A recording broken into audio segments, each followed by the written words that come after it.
वही जान सकता है भगवान के अस्तित्व को, भगवान के बारे में, भगवान के चरित्र को, जिसे भगवान जनाना चाहते हो, जिसे भगवान बतलाना चाहते हो। ऐसा कैसे कह रहे हो महाराज जी? अरे जो भगवान दिखाई नहीं दे रहा पर है, और दिखाई नहीं दे रहा तो क्या कारण है कि आधे लोग उससे मान रहे हैं और आधे लोग उस पर संशय कर रहे हैं? क्योंकि यदि सभी उसकी संतानें हैं तो सभी की बुद्धि एक जैसी होनी चाहिए, लेकिन बुद्धि की भिन्नता है, विचारों की भिन्नता है। जितनी खोपड़ी है, जितने मस्तिष्क है, उतने ही विचार है। मुंडई मुंडई मतिर भिन्न, भिन्न भिन्न मस्तिष्क में भिन्न भिन्न विचार घूम रहे हैं। तो क्यों कोई भगवान को मान रहा है और क्यों कोई नहीं मान रहा?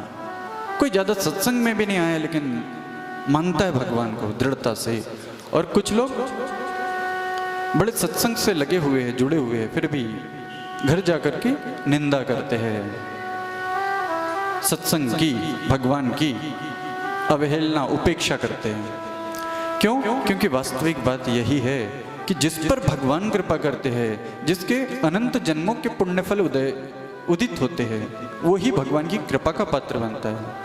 जो कोई विशेष ऐसा कर्म कर लिया जो दुनिया में कोई करता ही नहीं, ऐसा अनायास पल भर में अनंत जन्मों के पुण्यों को उदित कर देने वाला यदि किसी ने कर्म कर लिया, तो भी भगवान पर व्यक्ति की प्रबल श्रद्धा हो जाती है।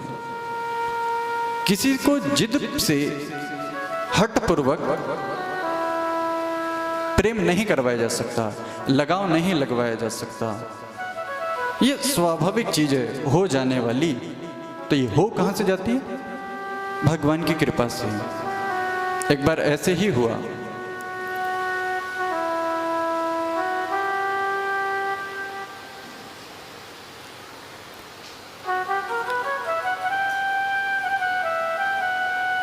गांव था,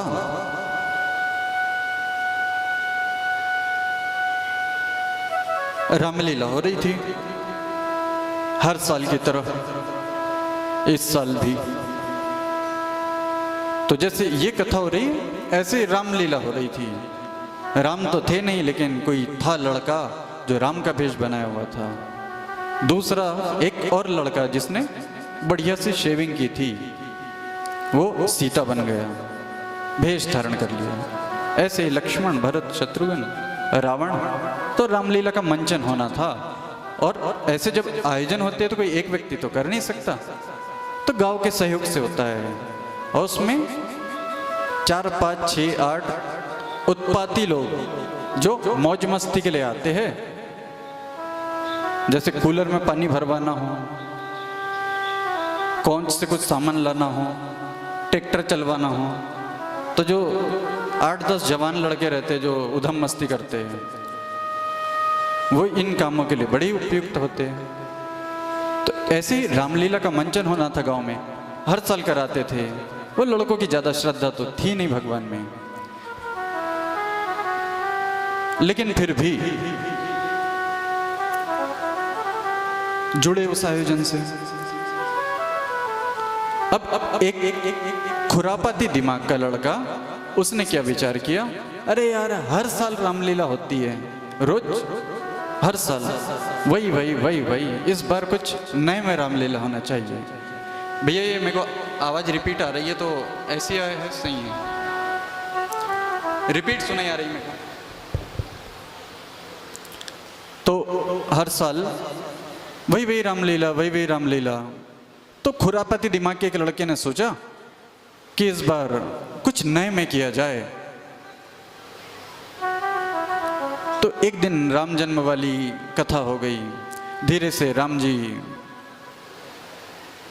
विश्वामित्र जी के साथ निकल जाते हैं। ऐसा बढ़ते बढ़ते बढ़ते एक वो दिन आया जिस दिन सीता माता का स्वयंवर होना था।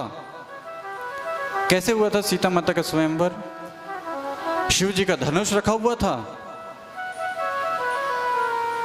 और वचन था, शर्त थी कि जो ये शिव धनुष उठाकर तोड़ देगा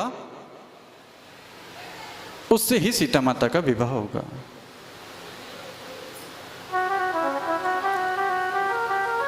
बड़े बड़े राजा, बड़े बड़े महारथी आए धनुष उठाने के लिए। ये कथा तो सबको पता है और हर साल ऐसा होते आ रहा था। और क्या होता था, जैसे ही राजा आया उठाने की कोशिश करता रहता तो 2-2.5 किलो का धनुष था, लेकिन नाटक करता था धनुष उठाने का, जोर लगाता था, नहीं उठा, एक्टिंग करके चला गया। फिर दूसरा राजा है, उसने जोर लगाया, एक्टिंग की, चला गया, नहीं उठ रहा। 2-2.5 किलो का धनुष नकली बना हुआ, ऊपर से कपड़ा लपेटा, कोई असली शिव धनुष तो था नहीं, क्योंकि रामलीला थी।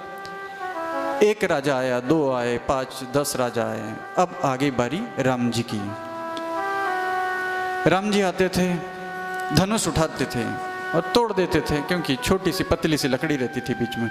ऐसे किया, कट से लकड़ी टूट गई, ऊपर से कपड़ा। पब्लिक बैठी रहती, भारी जनता, सभी गांव के लोग ताली बजाते थे जोर से। और ताली बजी कि सीता माता के गले में वरमाला, राम सीता विवाह। हर साल का वही। उस खुरापाती दिमाग वाले षड्यंत्रकारी लड़के ने क्या किया, बोर हो गए, इस बार कुछ नए में होना चाहिए, तो उसने जो रेलवे की जो पटरी होती है भारी वाली, ऐसा मजबूत लोहे का धनुष तैयार करवाया और उसके ऊपर कपड़ा लपेट दिया कि आएंगे राजा, धनुष उठाने की कोशिश करेंगे। पहले राजा आया, उसको पता था 2-2.5 किलो का तो होगा, पर मुझे एक्टिंग करके जाना है। आया राजा, धनुष उठाने की कोशिश की, बस धनुष को हाथ भर लगाया, उठाया नहीं, नाटक किया, जोर लगाया, नहीं उठा, चले। दूसरा राजा आया, जोर लगाने की एक्टिंग की, नाटक किया, कोशिश की, चल। अब उस चालाक षड्यंत्रकारी लड़के ने देखो कितना खतरनाक खेल रचा। जब जो राम का अभिनय कर रहा, जो राम का पात्र ने बना रहा, वो जब आएगा और वो धनुष उठाएगा और उससे वो भारी 1.5 कुंटल 150 किलो लोहे का धनुष उठेगा नहीं, और उठेगा नहीं तो फिर टूटेगा कैसे, और जब टूटेगा नहीं तो पब्लिक ताली कैसे बजाएंगी, तो फिर तो रामलीला की हंसी हो जाएगी। पहला राजा, दूसरा राजा आते गए, उन्हें पता था कपड़ा लपेटा है तो 2-2.5 किलो का तोड़ देंगे, लेकिन था 150 किलो का। निकलते गए राजा, निकलते गए, बारी आई राम जी की। सारी पब्लिक तैयार थी, अब राम आ गए हैं, धनुष उठाएंगे, तोड़ेंगे, और जैसे ही धनुष टूटेगा सभी को जोर से ताली बजाना है, क्योंकि फिर सीता मैया के साथ विवाह होगा राम का। बस इतनी भीड़ में वो एक लड़का जाकर के बैठ गया, और वो जानता था कि इस बार तो राम से धनुष उठने वाला नहीं है, क्योंकि राम नहीं, ये मोहल्ले का है मेरे, और धनुष 150 किलो का है, हर साल 2-2.5 किलो का रहता था, तो यूं ही पतली सी लकड़ी तोड़ देता था। जैसे ही राम जी आए धनुष तोड़ने के लिए, सारे लोग ताली बजाने के लिए तैयार थे, और जैसे ही राम ने धनुष को स्पर्श किया, वो लड़का तैयार हो गया हंसने के लिए, अंदर ही अंदर मुस्कुराहट उसके चेहरे पर, प्रसन्नता, कि अब जैसे ही धनुष उठेगा, उठाने की कोशिश करेंगे और राम धनुष उठाते हुए जोर ही लगाते रह जाएंगे और पब्लिक हंसती रह जाएगी। लेकिन हुआ ये, जैसे ही राम आए, राम ने धनुष उठाया और तोड़ दिया हर बार की तरह। पब्लिक ने जोरदार ताली बजाई, सीता मैया आई, विवाह हुआ। बस वो एक व्यक्ति जानता था इतनी बड़ी भारी भीड़ में कि वो धनुष 150 किलो का था, और इस व्यक्ति के हाथों में वो बल नहीं कि धनुष उठा ले, और जब उठा नहीं सकता तो तोड़ने की बात तो बड़ी दूर की बात है। उसके मन में राम जी के प्रति अगाध श्रद्धा पैदा हो गई, बड़ी तीव्र भक्ति प्रबल हो गई राम जी के प्रति, क्योंकि वो ही एकमात्र जानता था इतनी भीड़ में राम की शक्ति को, कि इस निर्बल सा जो अभिनय कर रहा, जो राम का अभिनय कर रहा, ऐसा पात्र जिसमें बल नहीं है धनुष उठाने का, उसने भी 150 किलो के धनुष को उठा करके कट से तोड़ दिया बड़ी आसानी से। ये राम जी की शक्ति, अदृश्य शक्ति, और इसका वो किसी को प्रचार करे तो दुनिया मानेगी भी नहीं। तो कई बार भगवान ऐसी लीला कर देते, ऐसी घटना ऐसे जीवन में अनुभव दे देते हैं जिसका हम खुद ही अनुभव कर पाते हैं, लेकिन दूसरे के सामने अभिव्यक्ति कर पाने में समर्थ नहीं होते हैं। तो ऐसा जिसके साथ घट जाता है वही जान पाता है कि प्रभु की क्या लीला कृपा है। वही बात है कि जिसे भगवान बताना चाहते हैं, वो जिस पर भगवान कृपा करते हैं वही भगवान को जान पाता है, भगवान का अनुभव कर पाता है, कृपा का अनुभव कर पाता है। जोर जबरदस्ती से कोई भगवान को मनाने की कोशिश करे तो नहीं मानेगा। कुछ तर्क दे दो तो शायद वो मान जाए, पर तर्क बुद्धि का विषय है और बुद्धि की एक सीमा है। बुद्धि हमें ही धोखा देती है। रात में संकल्प करके सो कि सुबह 5 बजे उठना है, अलार्म लगा के। अलार्म लगाया किसने? खुद ने। उठना किसको है? सुबह हमें। करना क्या है? पढ़ाई जरूरी है, पेपर पास में है। खुद जानते कि 5 बजे उठना है, व्यायाम करना है। खुद जानते हैं 5 बजे उठना है, काम करना है, बहुत काम बाकी रह गया है, तैयारी करना है। खुद ने अलार्म लगाया, खुद ने सोचा, खुद ने विचार किया, और जैसे ही 5 बजे की डिले करते गए अलार्म को, आगे बढ़ा दिया टाइम। 10 मिनट बाद 1 घंटे लेट कर दिया। 5 बजे नहीं, अब 6 बजे उठेंगे। 6 से 7 बजे कर दिया। खुद ही ने निर्णय किया था कि उठना कितने बजे, किसी ने प्रेशर नहीं डाला था, लेकिन खुद की ही बुद्धि ने खुद की बुद्धि को भ्रमित कर दिया। तो मनुष्य की बुद्धि परमात्मा अनंत शक्ति जो दिखाई ही नहीं देता, जो सर्वव्यापक है, उसको कैसे उसका आकलन करेगी? तो बुद्धि के माध्यम से आकलन करना नहीं उचित भगवान के लिए। राम अतर्क बुद्धि मन बानी, तर्क के माध्यम से व्याख्या नहीं हो सकती भगवान की, इसलिए भगवान को अनिर्वचनीय कह दिया। वचनों के द्वारा कहा जा सकने में जो असमर्थ है, वचनों में वो बल नहीं, वो ताकत नहीं कि भगवान की व्याख्या कर सके। और जो व्यक्ति भगवान की प्रशंसा करता है, भगवान के गुण गाता है, बात तो अच्छी है, लेकिन एक तरह से वो भगवान का अपमान करता है। पता है आपको, जो भगवान की प्रशंसा कर रहा वो भी अपमान सा करता है भगवान का, क्योंकि जिसने इतने उपकार किए हो, इतनी जिसकी कृपा हो, उसके थोड़े बहुत उपकार बता दिए तो इससे उसका वर्चस्व ही कम कर दिया हमने।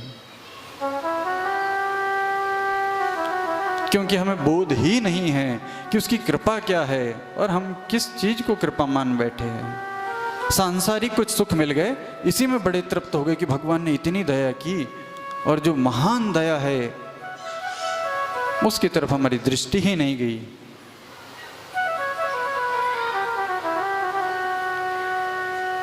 किसी ने आज हमें भूख लगी तो होटल पर मान लो 200 का भोजन करवा दिया, 200-300 रुपए का। हम उसके गुणगान तो कर देंगे कि 200-500 का उसने खाना खिलाया, 200 रुपए का। पर जब कोरोना काल में हॉस्पिटल ले जाने के लिए कोई तैयार नहीं था, उस समय उसने जो मदद की आपकी जान बचाने के लिए, गाड़ी से बड़ी दूर लेकर के गया, उस समय का जो उपकार था, यदि उसे भूल करके आज की बस ये 200 रुपए की मदद का ही गुणगान गाते रहे तो हम तो वास्तव में उसका अपमान कर रहे हैं, क्योंकि उसने तो हमारी जान बचाई है, उसने हमारी रक्षा की है। ऐसे ही भगवान की कितने भी स्तुति कर लो, लेकिन फिर भी हम थोड़ी सी ही स्तुति कर पाते हैं। कहीं ना कहीं हम कम पड़ जाते हैं भगवान की स्तुति प्रशंसा करने में, परंतु फिर भी करना चाहिए। जितनी बन पड़े उतनी ही सही, क्योंकि इसके अलावा मनुष्य के पास उपाय नहीं है भगवान के प्रति कृतज्ञता ज्ञापित करने का, उनका एहसान उपकार मानने का कोई अवसर ही नहीं है। किसी ने हमारे लिए बड़े उपकार किए हो, बड़ी कृपा की हो, लेकिन बड़ी कृपा, बड़े उपकार, बड़े एहसान किसी के हो, उसके बदले हम उसके लिए क्या कर सकते हैं? कुछ धन दे सकते हैं, कुछ जमीन दे सकते हैं, कुछ कर सकते हैं, लेकिन जिसने सब कुछ दिया, ऐसे परम कृपालु अनंत शक्तिशाली प्रभु परमात्मा जिन्होंने सब कुछ दिया, उनको ज़्यादा से ज़्यादा यदि हम कुछ दे सकते हैं तो वो एकमात्र है धन्यवाद कि हे प्रभु आपने बड़ी दया की।